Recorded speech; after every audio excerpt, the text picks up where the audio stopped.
சின்ன முருகைய சிங்கார முருகைய சின்ன சின்ன முருகைய சிங்கார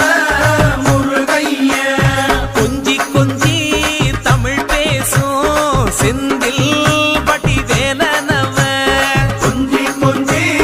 தமிழ் பேசும் செந்தில் பட்டி வேலனவ சின்ன சின்ன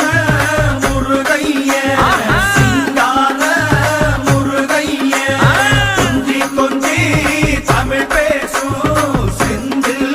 பட்டி வேலனவ சுப்பிரமணிய சாமி என்பார் கார்த்திகேயன்